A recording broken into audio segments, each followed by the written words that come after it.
Hey there, Fletcher from All Things Overlanding here, and today I'm pretty excited about this because I'm talking about this Nomad cooking system from a company called Stoke Voltaics. Now, Stoke Voltaics has been around for a few years. I think they were founded in 2021, and I've mostly seen them with like coffee pots, like little, like a heated mug almost, right? But when I saw that they had this cooking system, it really caught my attention because I'm used to using propane, but you got to get a lot of stuff out. You got to make sure you've got propane. You've got to carry a 5-pound tank or a couple 1-pound tanks.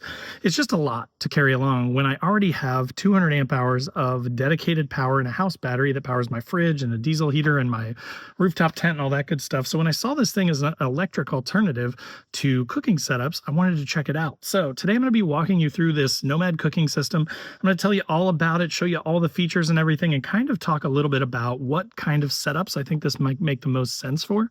So if you haven't settled on a cooking setup, or if you're kind of tired of propane, or you're thinking of changing your cooking setup, this video should have a ton of great info about the Stoke Voltaics Nomad cooking system for you. So if you want to learn more about this system, stay tuned.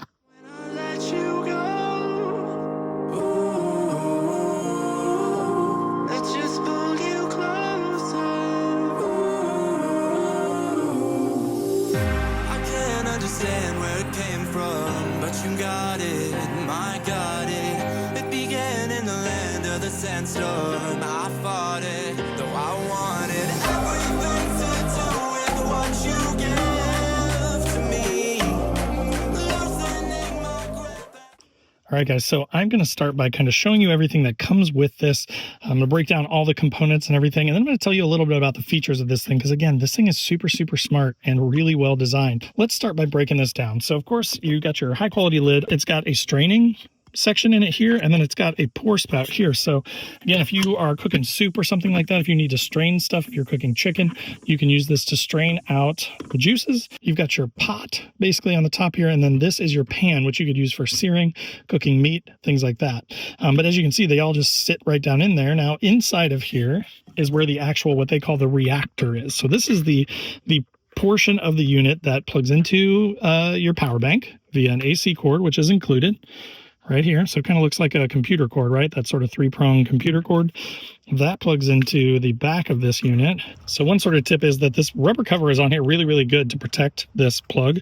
So I actually use just sort of the tip of my pocket knife and just pop this out, but that is a little tricky to get out of there. So use a knife or something like that to pop that out. But then what you do, of course, as you can see, it's got the matching 3-prong thing in here that you're going to plug in. Now this does use AC power, so you do want to make sure you've got a pretty sizable power bank or a dedicated house battery. As you're going to see, it has 5 different settings, 5 different modes that it can run, from 200 watts up to 1,000. So 200, 400, 600, 800, and 1,000 watts. And the more wattage, obviously, the more heat.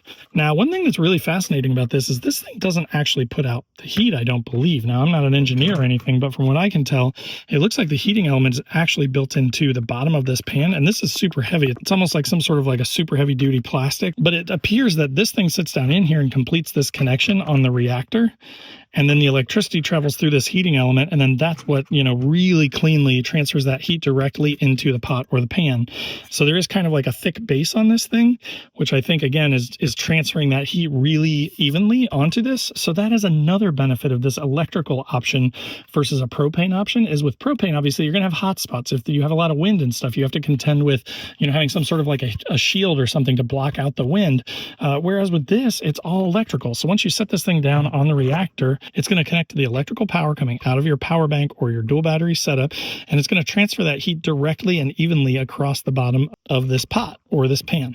Benefits are you don't have to worry about wind. You don't have to worry about bringing propane, which propane can be dangerous. It is an encapsulated gas in a pressurized container. So if you're not big on bringing propane, if you have an SUV and you don't want to carry propane inside your SUV, this would be a great option. And again, if you have an RV or something like that, this may be a good option as well. So another thing that's really cool about these is that they have triple protection. And what they mean by that is there are actually 2 sensors built into each one of these units, the pan and the pot. And then on top of that, there's also a fuse. So if you ever had like a surge or anything like that, this is going to protect your hardware. It's going to make sure that everything still functions as needed. and it's going to keep your stuff safe so that your system keeps working. All that you need basically is a power source plus your reactor, and then another cool feature of these is it automatically can sense which one of these you put on, and it operates differently based on which one you add. So when you put on the pot, it's going to behave differently, and it's going to spread heat differently, and it's going to pull power a little bit differently than with the pan. So that's pretty cool too, that it actually knows which one you're using, and it operates the way that's most effective for that specific unit. So like with the pan, of course, you're probably going to be doing things like searing meat, you're going to be cooking chicken or hamburger and stuff like that. Tonight, when it gets darker, when it's dinner time, I'm going to cook with these things just to kind of show you what those look like. So you're going to get a live demo of this thing here shortly. But so to kind of finish up everything that comes with it, you also get this really, really heavy duty, really nice handle that is interchangeable for these things. So again, it's nice because it's collapsible, so you don't have to deal with, like a lot of pans and pots, a handle that is permanently attached. You can break this down, fits right inside of there. So the way that this functions is actually really cool. It's really nice and heavy duty, but essentially it's locked right now. You can push this to the side to unlock it, and then you press this button and that loosens it. And then what you do is you clip it onto the side of your pan, you pull this handle in, and it's going to force it to be nice and tight. But you know, I've had a number of these things where the handle was really janky, right? If you've used these sort of removable handle type pots and pans before, you know that these things are almost always junk, and the thing rattles around and it's not a firm hold. But this thing is super solid. As you can see, I mean, this thing doesn't rattle at all. It's super, super sturdy, and it holds that pot nice and tightly. So again, when you're ready to release it, you just do that. You push your button, you're loose, your handle comes off, you're ready to use it on your next pot or pan. But I love that design. I just think it's really clever that they sort of made that locking mechanism and made it so stout and sturdy. So now I did kind of want to do a quick little demo here to show you something cool. So the reactor, this is a screen, which is awesome. So, you know, when you first look at it, you're kind of like, well, how do I know what setting I'm on and all that good stuff? This is actually like a little digital screen in here. Now, the other thing is, again, with that smart sensor, right? Like right now, it's just saying Stoke Voltaics. Nothing happens when I turn this. But when I grab a pan, watch this. So we're going to take our pan over here. So now, because this thing is smart, intelligent, when I set this pan on top here and I push this button here, now it's going to show you a timer so you know how long this thing has run for. It shows you the level. So I'm at 200 watts. I'm turning up to 600, 800, 1,000. Now, one thing to watch is, you know, the only downside of this is it's electrical, right? So now I've got it turned up to 1,000 and it's pulling about 890 watts. There you can hear my fan kicking on in my battery because it's pulling so much wattage. It says I can run this right now for about 1.2 hours. So you just want to be aware of that. If you're cooking at the highest setting, right, it's going to pull a fair amount of power. Now, if you want to pull 200 watts, that's like a simmer. So that would be like, let's say that you have like canned soup.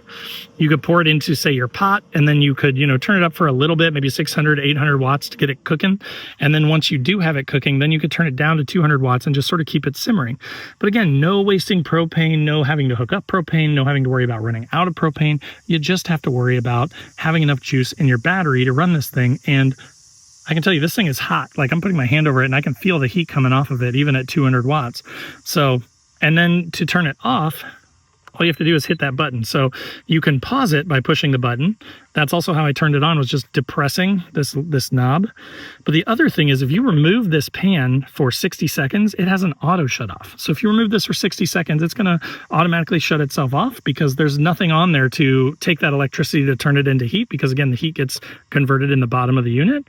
So there's no hot surface under here. Once you take the pan off or the pot off, then there's nothing hot here to touch. You don't have to worry about burning your hands. Now, obviously the pot itself will be hot, but you don't have a hot surface that you have to wait to cool down to put it away, right? Just the pan.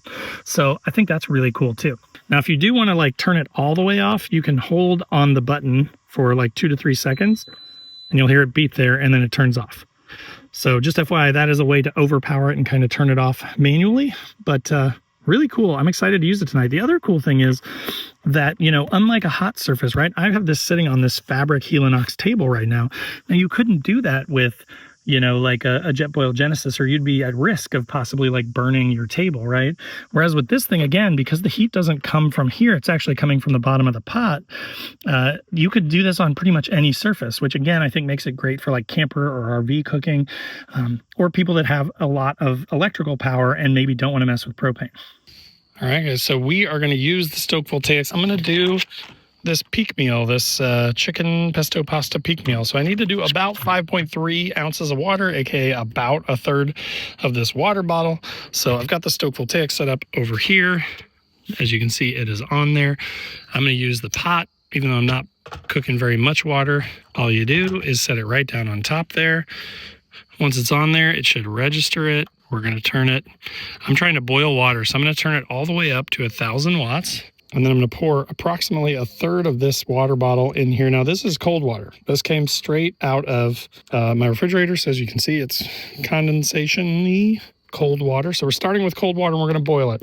So I've turned it all the way up to 1,000 watts now. As you can see, the only downside, again, is power consumption. It's pulling a ton of power. But if it takes 5 minutes to warm this water up and boil it, and I don't have to use any propane or anything, then there are definitely some benefits to that. So again, I'm going to time it here, and we're going to see how long it takes to boil about 5-6 ounces of water for my peak meal, and then we'll be ready to eat.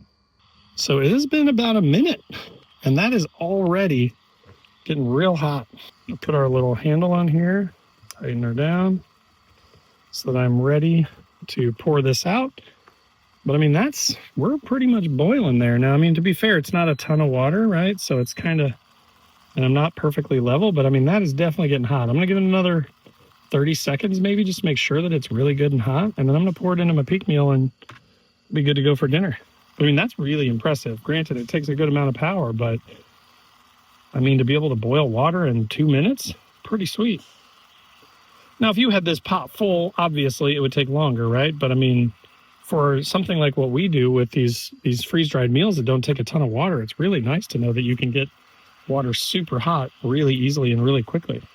All right, guys, so as you saw, this thing is really, really cool. From the auto detection of knowing which pot or pan you put on top of it to, you know, the high build quality so that you know that it's going to be safe and secure to use when you're heating up your food and stuff, but also mainly not having to mess with propane, right? If you don't have propane in your ecosystem of your camp gear and you have a lot of electronic like I do, and you have a lot of electronic capacity like I do, then this may be a good option for you. This could also be great for like indoor cooking. If you wanted to cook in an RV or in a camper or something like that, this would be a good option versus obviously open flames from a propane burner. This is going to be a little bit safer and easier to use in situations like that. So again, I hope that that was good info for you and kind of gave you some info on this cooking system. Of course, there will be a link in the description down below to this thing, as well as anything else I mentioned in the video, so check those out if you want to find the gear really easily. Also below this video is a join button, which is just sort of a passive way to support the channel. It gets you early access to the videos and some other perks. There's also a link if you want to be more involved to my Patreon group, which we've got a 24/7 Discord for all the paid members. Starts at $5 a month, so it's really inexpensive. But in that group, we've got 20 plus folks that hang out in the Discord. We share memes, we talk about our gear, our rigs, and we're going on a trip once or twice a year, and we do a Zoom call every month. So tons of fun to be had there. Definitely a super interactive and a great group of people. So if that sounds good, check out the Patreon.